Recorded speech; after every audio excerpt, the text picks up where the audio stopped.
So if you look around our communities and the next homeless person you see, the next unhoused person you see, the next person who is is standing on the side of the road down on their luck, those are often people who are struggling with addiction or mental health illness or both most often. And if you think about your high school friends and your childhood friends, no one said, I want to grow up and be homeless or I want to grow up and be an addict. But it happens. It happens a lot.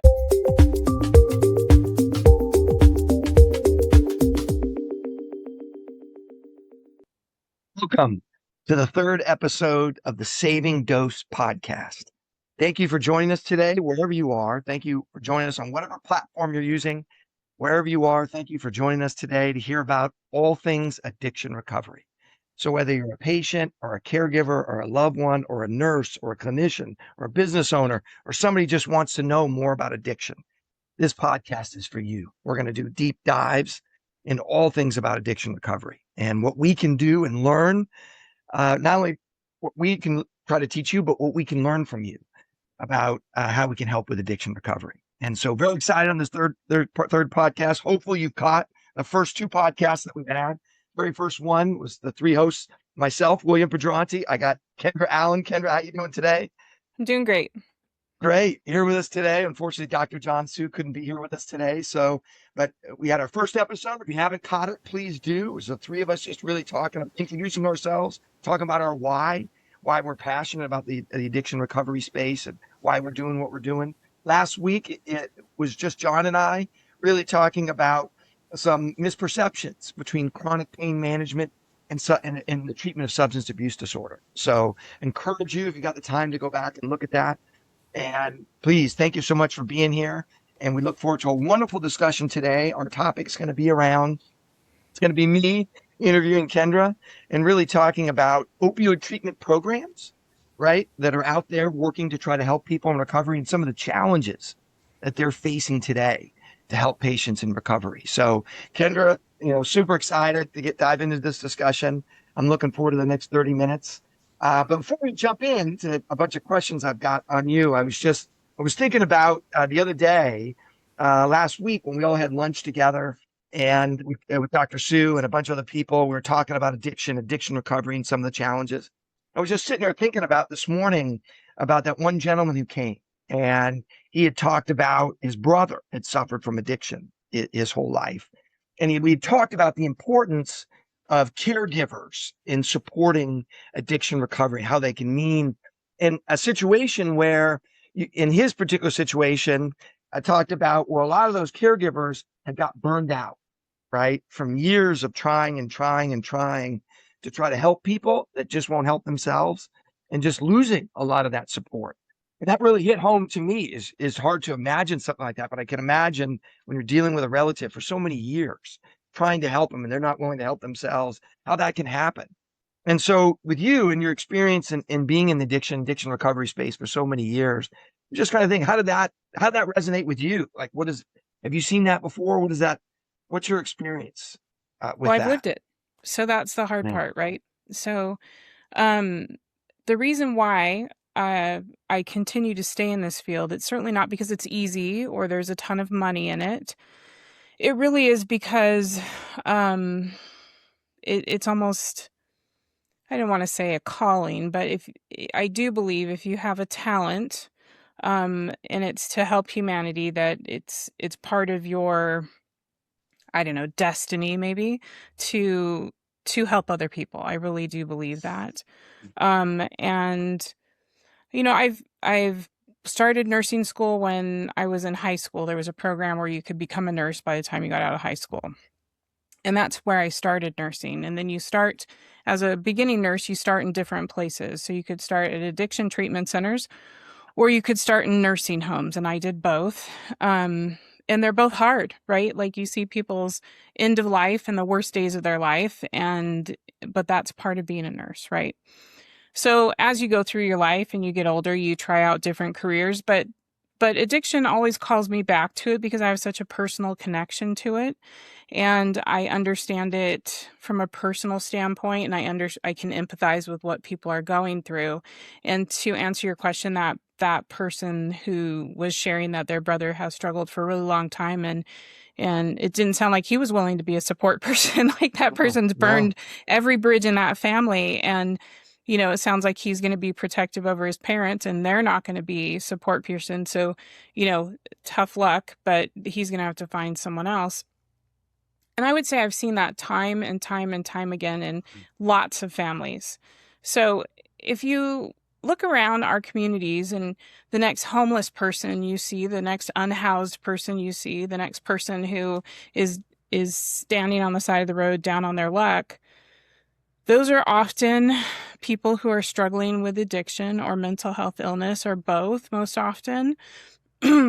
And, if you think about your high school friends and your childhood friends, no one said, I want to grow up and be homeless, or I want to grow up and be an addict. But it happens. It happens a lot. You don't look at your children and be like, one day, you hope that that's never them, right? So in my career, I've seen people trying to save their child, whether they're 50 or whether they're 15, and they're just trying to save them from themselves, really. And they just are a shadow of the person they once were, and it's painful, right?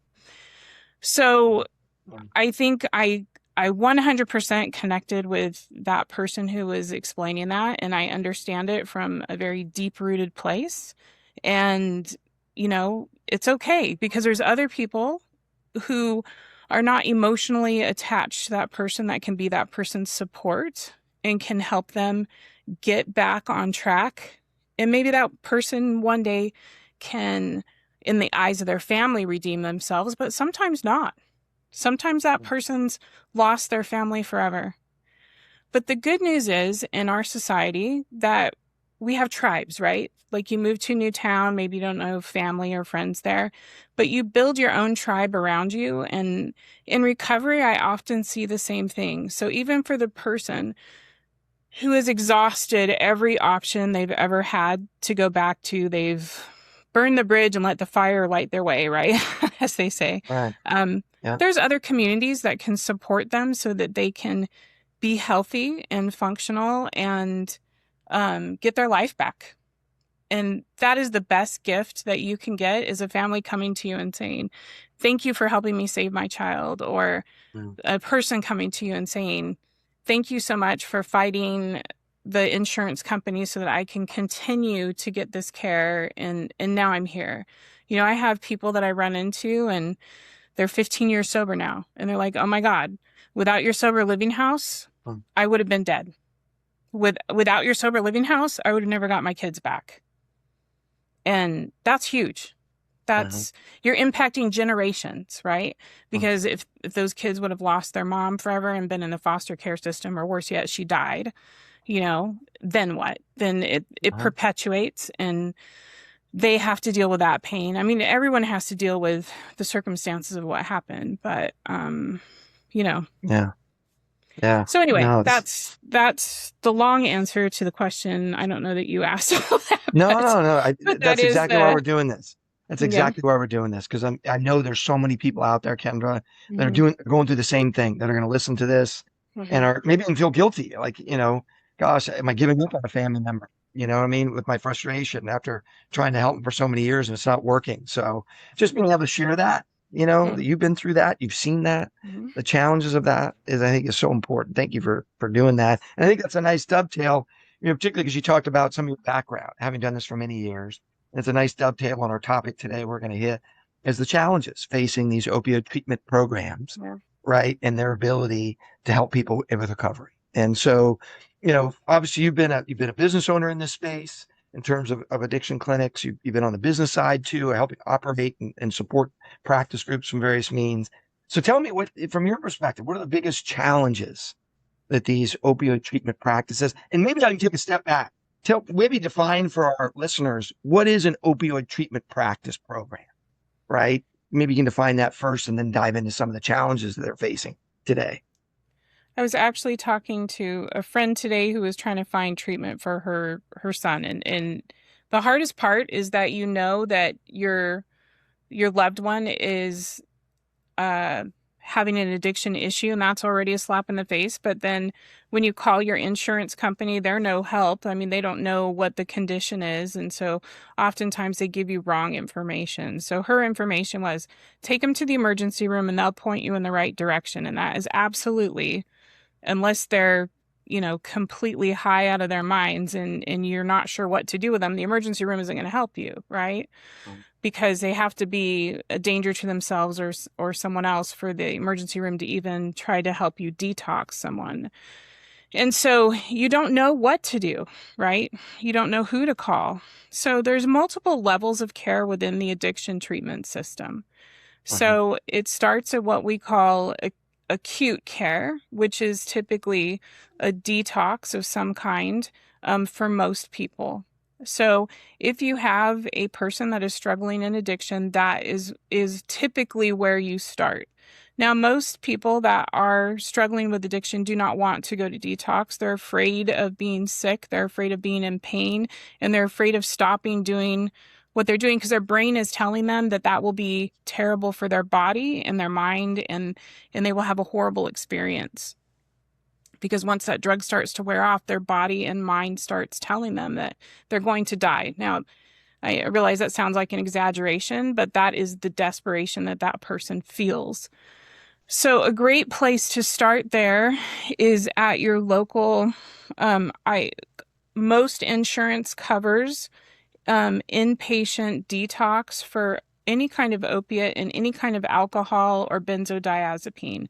And that's like a Xanax or a lorazepam. Most people don't just use one type of drug. They oftentimes self-medicate across a spectrum.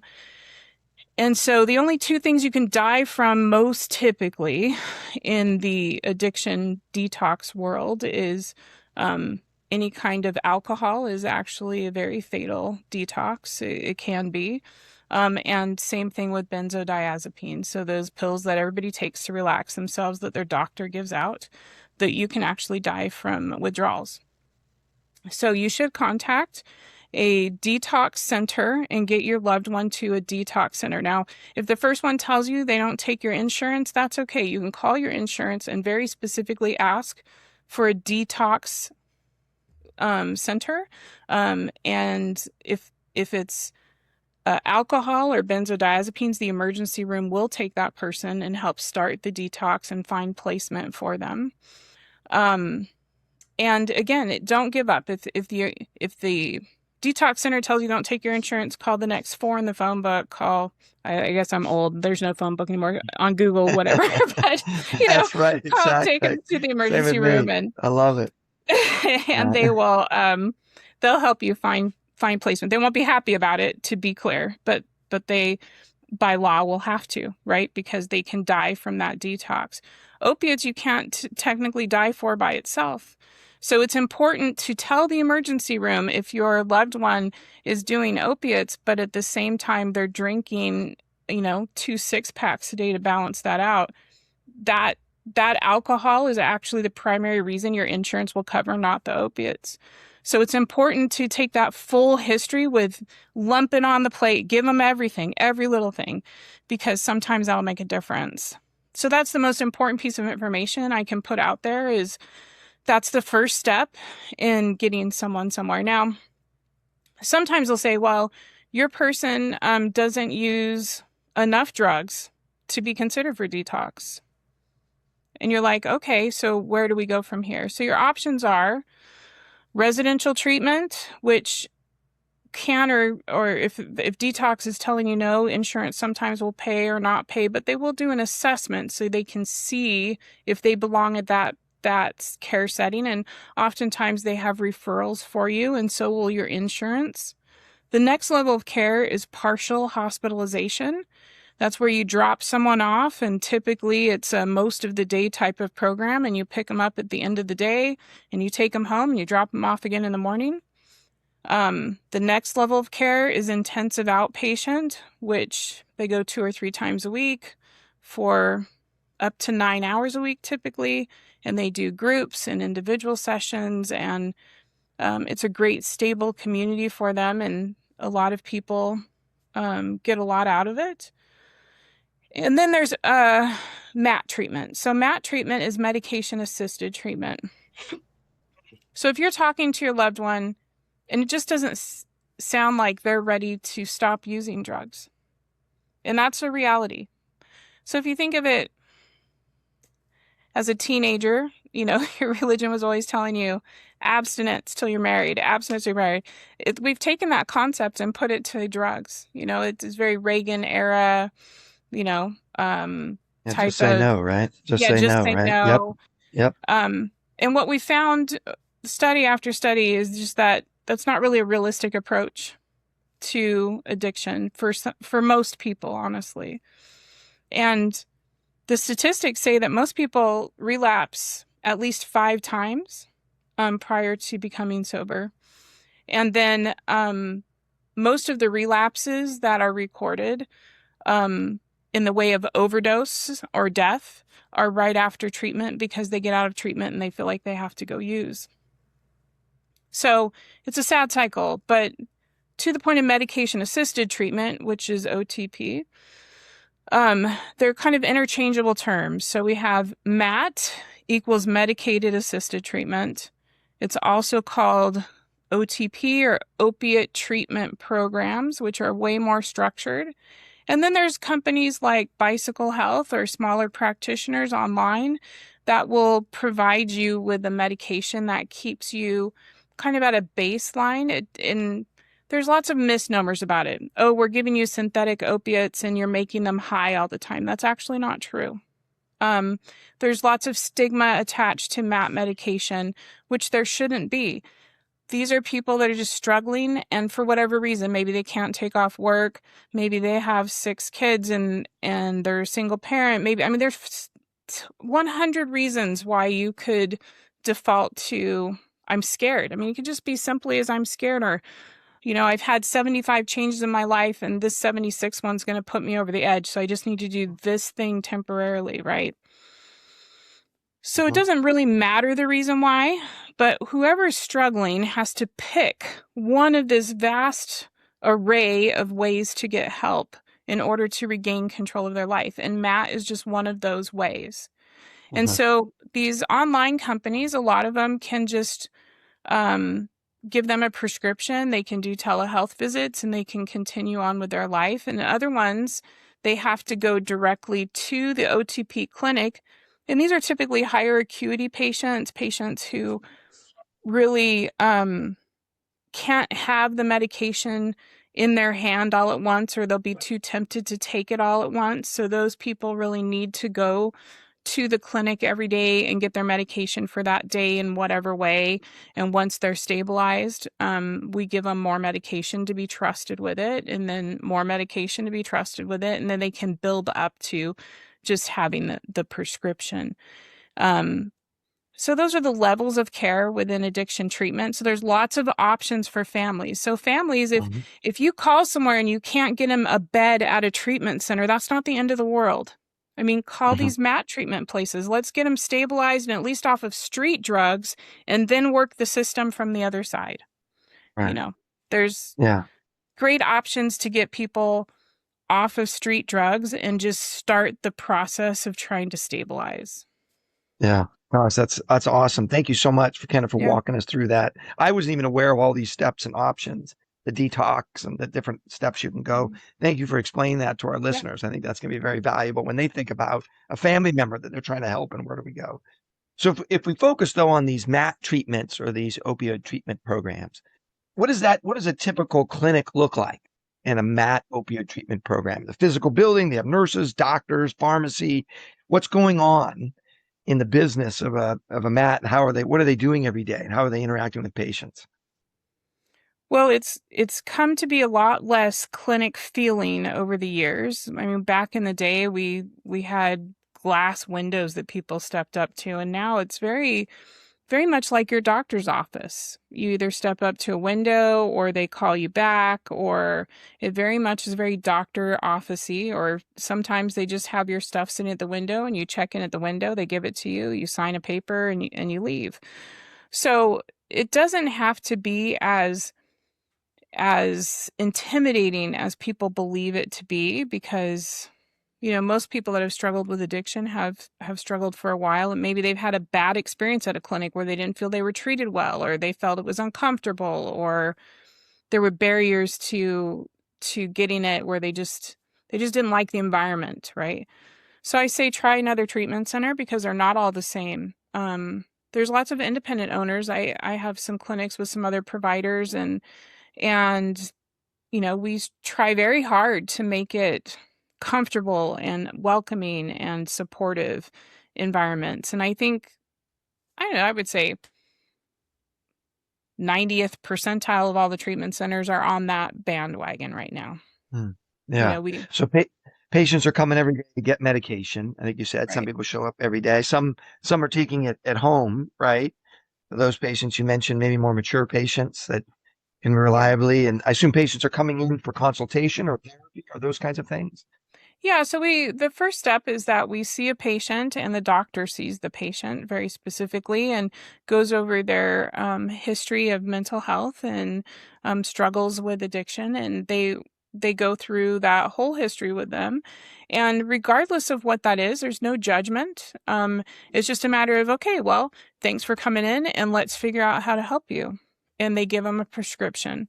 That prescription can be Suboxone, it can be methadone, it could be buprenorphine, it could be a taper, and we call this kind of an induction phase is what it's called. And then that's kind of a most often a larger dose of medication, and then they taper it down for a certain period of time based on that history. And then the patient can stop coming every day and eventually and take 7 days home at a time. And then once they've been trusted with 7 days at a time, then they can go 14 days. And when they've been trusted with 14 days for a certain period of time, they can go 30 days. And you can stay on these medications for years. It doesn't have to be, like you have an expiration date, and once that date hits, you have to go do something else. You get to, as a patient, have a right. You have patient rights, and you get to choose the course of your treatment and what that looks like for you in your life. Hmm. Yeah. So patients, they're coming in and they're getting treatment. Like you said, they've got some various, whether they're coming every day or every week or 2 weeks or 3 weeks and getting therapy and that kind of stuff. So talk to me about, so what are some of the challenges that these practices, these OTP clinics are dealing with in order to see success, to get good patient engagement, good outcomes? What are some of the challenges that they're dealing with every day? It's crazy. It varies from state to state and region to region. And Mhm, that's insane that our in the year 2026 that we still have these problems. mhm, So, like in some states, you have to have a pre-authorization. So before I can see the patient and get paid for it, I have to call the insurance and wait for a pre-authorization that can take 24 to 72 to 96 hours. And by then, this poor soul is back. Oops, sorry. This poor soul's back using again because they're not stable enough to wait that long, right? It was some point of clarity for that day that they were going to get this taken care of, but now I've lost them. And it doesn't matter how much I call them or text them that to get them back in, they're in a shame cycle, or they're just not able to be functional enough to do it. So that's unfortunate, and we need to fix that. That's yeah, something that I think providers are all in agreement with, right? And oftentimes, it doesn't seem to matter if it's commercial or Medicaid, and many states have stopped that requirement, but we still have quite a few that require it. yeah, So that's yeah, unfortunate, but it is a business of low margin, high stress. We have a hard time filling positions um, for staffing. We're already short staffed nationwide. We don't have enough psychiatry providers. We don't have enough addiction providers. We don't have enough prescribers to hit all of the areas of behavioral health that we need to, which includes addiction. So we have mhm, staffing shortages in both providers and nursing. mhm, And the second part is, we can't keep the doors open unless we get paid.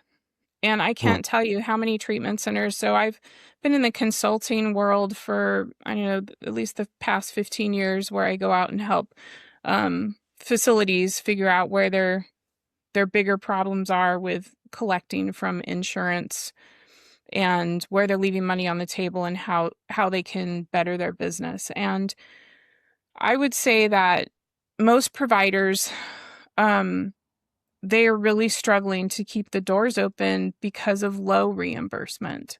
The Hmm. lowest reimbursement is, and there's no medication, there's no real margin on these medications. They're trying to pay these providers or bridge providers like nurse practitioners and PAs less than doctors, which makes sense, right? They're not as credentialed. Um, but also, you can't pay them under what I'm paying them on the market because I can't stay in business, right? And then I also have to pay for the medication, and I have to pay for a therapist, and I have to pay for support staff. Um, and some of those roles don't get reimbursement.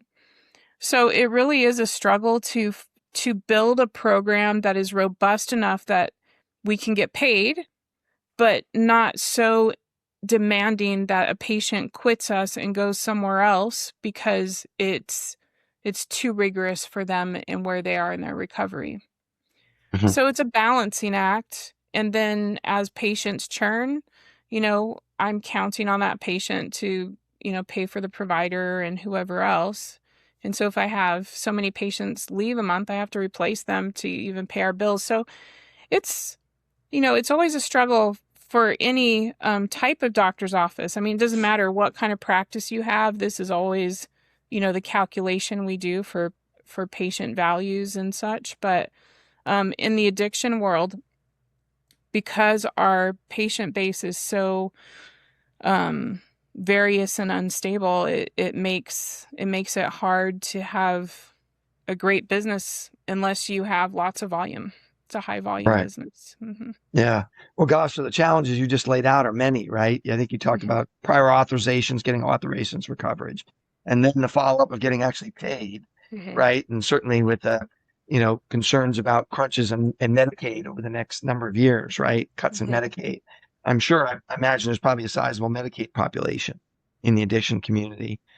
Yeah. And so you're worried about cuts to that. So, and then, staffing. I know you mentioned staffing, the challenges that not only nationwide we have with clinical staff, but I'm sure very, very challenging in the addiction space as well to find good staffing. You also mentioned churn, right? Patient loss, and maybe some of those reasons we mentioned before cause churn. But talk to me about that. How big of a problem is that for opioid treatment programs? Is churn, patient churn? It's huge. So Mm. let's say in a given month in a practice, I get 10 new patients. I lose 6 of those patients within the first 30 days. They Wow. relapse. So unless I have a really great way to insulate them from relapse, um, which really means a lot of hand holding, a lot of peer counseling, a lot of you can do this kind of coaching. And even then, I might still lose 3 of the 6, right? Mm. Um, it really is hard, right? This becoming sober and not relying on these substances that your brain and body believe you're going to die without is a horrible trap to be in. And it's we have no fathom of the understanding of what it truly is to be trapped in that cycle. I mean, Mm. we can conceptualize it, right? But I can't tell you how many people have told me I will die without it, which isn't Mm. true, right? We know that it's Right. not true, but their brain and body are telling them that they have to have it, and that is the most important thing, more important than food, more important than a roof over your head, more important than your kid, your job, any of the things that when they were rational were important to them. This takes Mhm. over. It's, Yeah. it's horrible. So the churn is real. And the only way to combat it that I have found is to try to overcome those barriers. And for each clinic, the barriers to treatment can be very different. So they're very different for an urban clinic than a rural clinic. So in a rural clinic, I lose patients mostly because of transportation, Mhm. um, childcare, shut-ins, um, that kind of thing. In an urban environment, I'm losing uh, patients for a different reason. It's typically still transportation, but from a different viewpoint. It's not that I can't get a ride in, it's that the bus doesn't come by the clinic till a certain time, and I have to be at work by a certain time, and then I have to have my kid to school by a certain time. It's a different kind of transportation crisis. Um, and if I'm requiring him to come 5 days a week or 7 days a week, how do you, if you could think of yourself trying to get your kids off to school and get to work on time, and oh, by the way, now you have to go by this clinic and get a pill. It's sometimes just, I mean, you and I have bad days. Can you Mhm. imagine having a bad day and not being able to get your medication, and then you're full on ready for a relapse at that point? The question is, can you pull out of it the next day? Mhm. Yes. So, Yeah. support systems are very important. And like we covered earlier, they've burnt a lot of bridges to be a support system. So, unless unless a person or their clinic support system sets them up from the very beginning of having safety nets, they will have a high churn in that clinic. Mhm. And if you don't have the ability to pay more staff to create those safety nets, then Yeah. those don't happen, right? You're just doing the Yeah. best you can. Yeah. So it's a problem, right? Like it's Yeah. like reaching into a spider web. Every clinic has its own struggle, and you could have the two clinics in the same town, and they'll have two different sets of struggles. Mhm. Yeah. So, But many, right? And mhm. we're almost running out of time. So, and it's unfortunate because maybe we're going to do a part two with this, with you, me, Yeah. and Kendra, since there's so much here that I want to get to. We didn't get a chance to get to because there's so much good stuff here, and this is so important. So, but one kind of follow up, as we kind of try to wrap it up, actually, because of our time here today. I want to have is, I know you talked about this before, is when thinking about churn, why they lose patients, and you kind of hinted around some of it. How do you stay connected with patients and support groups and all these kinds of things? I think you've talked about, I can't remember exactly how to describe it, but that sort of, that gulf between when they're in my office today and they're not, and I don't come back for another week or two. Like we don't have visibility into what's going on with this patient, right? When Mhm. they're not in the office, when they're not sitting here in front of my desk with the clinician talking about what's going on. So it sounds like that's a big challenge for a lot of practice groups, right? Is they Right. just, they're not with, it's not a live-in facility. So these patients are home and they're living and they're working and they're doing whatever. And a lot of these practices just don't have the ability to connect and stay on top of what patients are doing when they're not in the facility. Yeah, outcomes happen between visits is something I like to say because it's true, right? Our patient outcomes don't happen in the clinic. They happen between the visits to the clinic. So they'll leave with their medication today. Let's say we gave them 7 days of medication. And in that 7 days, what happens in their life? Are they taking one pill or are they taking all seven pills on day two?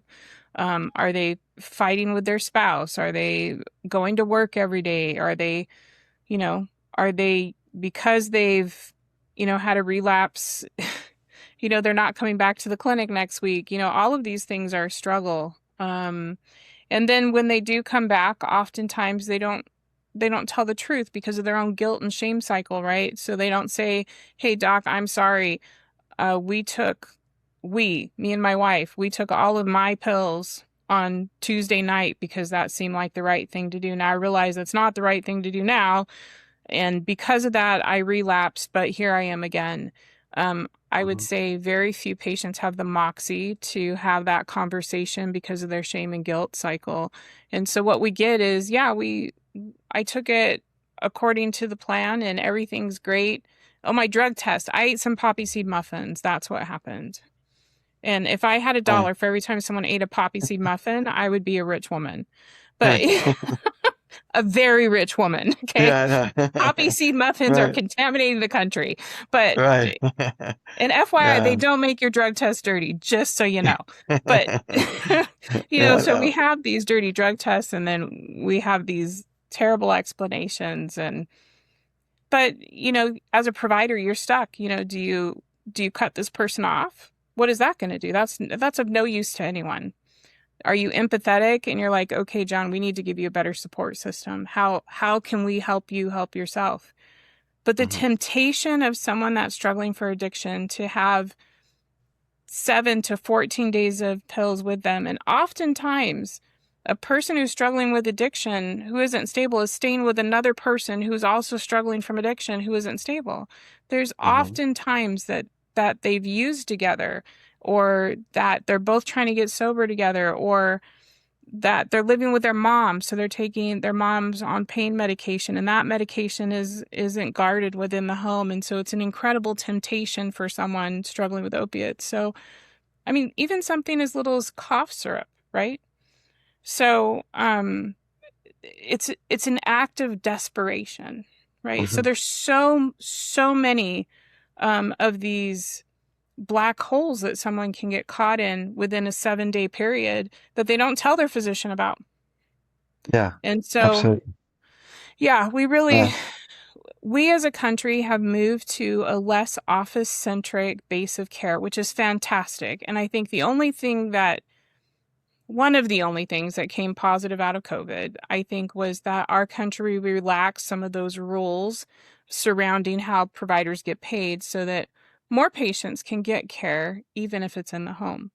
What we Mhm. haven't caught up to is how to have visibility when your patient is at home. And although you're trying to help them, they're still at risk. And so we have to fix that problem. That Yeah. I call it a black box. We Yep. have a black box they step into, Yep. and at the end of the week, they step out, right? So Absolutely. Absolutely. Yeah. we have to figure No. that out. Yep. Yeah, we do. I know you've heard you talk about that before. That black box, right? And that's where we lose a lot of patients, right? Back Hmm. to relapse. And the big, huge challenges for these opioid treatment clinics And that are it trying to sounds keep scary, patients and a get them. black box. It is Yeah. scary, Yeah. you It know? is. Absolutely. It is. But unfortunately, I'm sad we're out of Okay. time, right? We're trying to keep this at, 30 minutes, but this has been awesome, Kendra. This has been Great. absolutely awesome. I thank you so much Yeah. for taking us through just the initial beginning, some more of your background, which is so important, and your knowledge, but the option treatment options for somebody who's fallen into addiction. I love we've started to, I think honestly, just start to dip our toe in to MAT Mhm. clinics and the opiate treatment clinics and how they operate and some of their challenges. So we're going to do a part two. We're going to bring you back Okay. where as a host with me, right, focusing just on this topic because I think it's so important for people out there involved with this space to learn what are the challenges are. I think it'd be very helpful. So, but I think this is a great podcast. I want to thank you. We missed Dr. Sue here, but it was a great podcast. Thank you so much out there. If you're listening to us today, please send us comments. Please follow if you haven't. That'll help us a lot grow this thing. Please follow it. Please like it. We'll be back in 2 weeks for our next podcast. But I just wanted to thank you very much today for listening to the Saving Dose podcast and have a wonderful day. Thank you. Bye. Thanks, Will.